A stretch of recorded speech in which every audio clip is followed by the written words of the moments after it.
ലളിതമായിട്ടുള്ള പ്രാണായാമങ്ങൾ ശീലിക്കണം, അതിലൂടെ ഇന്ദ്രിയങ്ങളെ കൺട്രോൾ ചെയ്യാൻ കഴിയണം.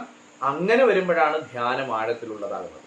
അങ്ങനെയുള്ള ധ്യാനമാണ് ശരീര മനോബൗദ്ധിക ആത്മീയ തലങ്ങളെ വികസിപ്പിക്കുന്നതെന്ന് മനസ്സിലാക്കുക. അപ്പൊ ഇവിടെ നമ്മൾ എന്താണ് ധ്യാനം എന്ന് ചോദിച്ചാൽ, ആ ഒരു ശ്ലോകം ധ്യാനം നിർവിഷയമന, അതായത് വിഷയങ്ങളിൽ നിന്ന് മനസ്സിനെ ഉൾവലിക്കാനുള്ള കഴിവ്, അതാണ് ധ്യാനം എന്ന് പറയുന്നത്. അത് ഉൾവലിക്കണമെങ്കിൽ എന്ത് വേണം? നമ്മൾ ഈ പറഞ്ഞ ശാരീരികമായ നിയന്ത്രണം നമുക്ക് ഉണ്ടാകണം, മാനസികമായിട്ടുള്ള നിയന്ത്രണം നമുക്ക് വരണം. അതുണ്ടാകണമെങ്കിൽ എന്ത് വേണം? നമ്മൾ ഈ പറഞ്ഞ ക്രിയകള് പ്രാക്ടീസ് ചെയ്യണം.